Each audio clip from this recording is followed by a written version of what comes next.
Today, Samsung is one of the most powerful technology companies in the world. Its phones are used by millions. Its TVs are found in homes everywhere, and its chips power countless devices.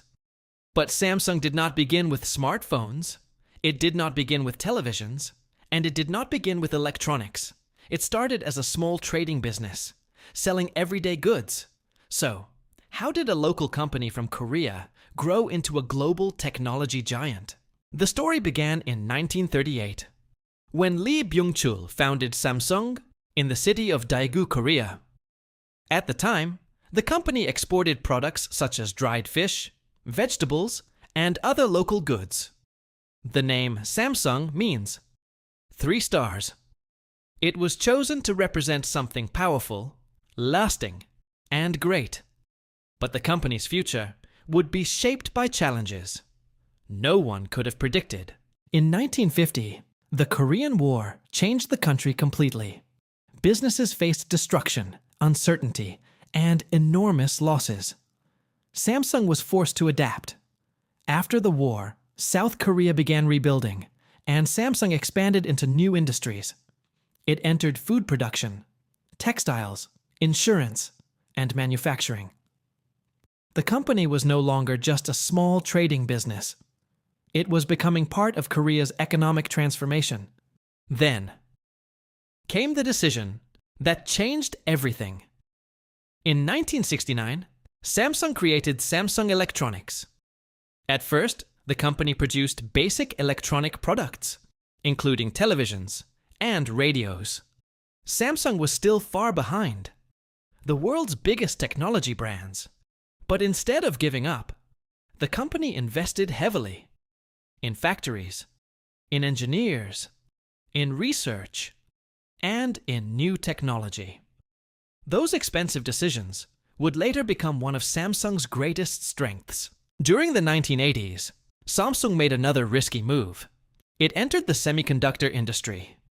Computer chips were extremely difficult and expensive to produce.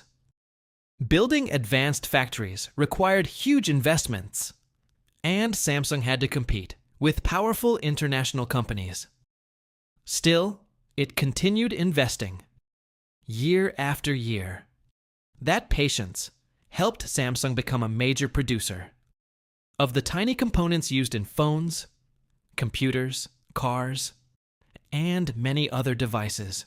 By the 1990s, Samsung had become a large company, but it faced a serious problem.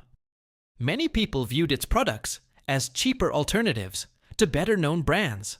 Samsung needed to change its image. The company began focusing more on quality, on design, on innovation, and on advanced technology. Its goal was no longer simply to manufacture more products. It wanted to create products capable of competing with the best in the world. That transformation took time. Samsung improved its technology, redesigned its products, and invested heavily in research. Slowly, public perception began to change.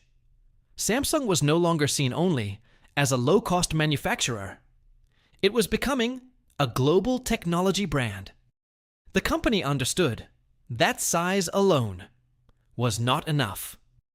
To remain competitive, it had to keep improving, even when its products were already successful. When the smartphone era began, Samsung had an important advantage.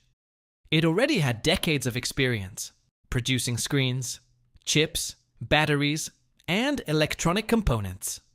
This allowed the company to develop devices while also manufacturing many of the technologies.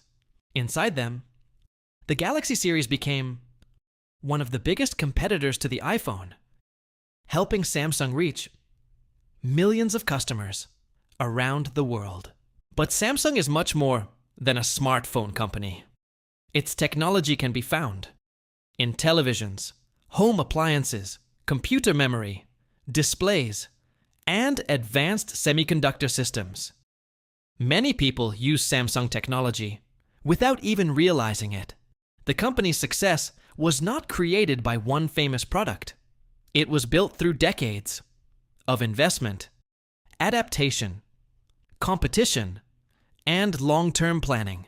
Samsung's story shows that great companies are rarely built overnight. It took decades for a small trading business to become a global technology giant. Samsung survived war, economic crises, intense competition, and major changes in technology. Each time the world changed, the company found a way to adapt. Its biggest strength may not be one product, but its ability to reinvent itself. The lesson is simple. Success is not only about starting with a great idea, it is also about learning, changing, and continuing to invest in the future. Samsung began by selling everyday goods. Today, it helps shape the technology used around the world, and its story is a reminder that the companies which survive are often the ones willing to change before they are forced to. What do you think is Samsung's most important business today? Smartphones, semiconductors, or future technology? Write your answer in the comments.